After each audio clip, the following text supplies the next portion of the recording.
Leili and Majnun, Part 4. In the name of God, the most compassionate, the most merciful. Majnun had now walked very far when he came across an old woman dragging a man who was wrapped in chains. Majnun asked the woman why the man was feathered. "It's just a trick we play to get a few coins.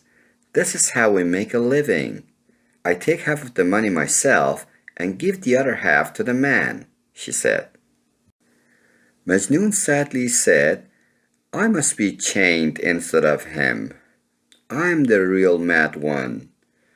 I beg you to put me in chains and let this man go. And I don't want anything in return. All the money you get from people is only yours." The woman accepted Majnun's offer immediately and put the chains around his neck, arms, and feet. Majnun seemed so happy.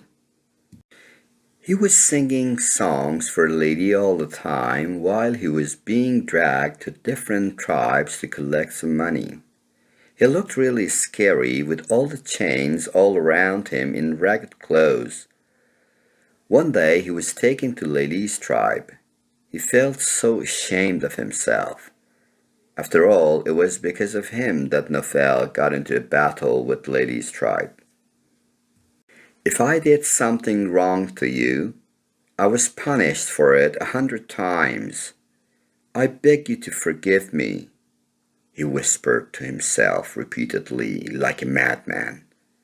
Suddenly, he tore up the chains and ran toward the Najd mountain. Everybody was shocked. The woman called him several times angrily to stop, but Majnun kept running without looking back. When Majnun's father heard the news, he, his wife, and his relatives headed for the Najd mountain to visit Majnun, but got disappointed when they saw him. There was no way they could get Majnun back home. He looked worse than ever.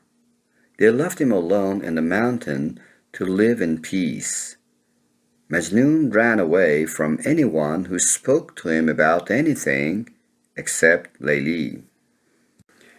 Leili was not feeling any better. She hoped that her father would eventually give Majnun the permission to marry her after they had been defeated in the battle. But when her father told her how he had played a trick on Nofel with his sweet talk, she became really depressed. "Now Majnun knows very well that he can never get his hands on you," said her father happily. Poor Leili kept quiet. She had no choice but to hide her great sorrow and pain in his father's presence. She didn't complain because she had a great respect for her father and didn't want to do anything against his will. As soon as her father left the room, she started crying nonstop. Now that the battle was finished and everything went back to normal, many young rich noblemen came to Leili's father and asked him for Leili's hand in marriage. But he refused them all. Ibn Salam, who had proposed before, took advantage of the opportunity and sent Leili a caravan of camels loaded with gold, beautiful carpets, and expensive cloth from China.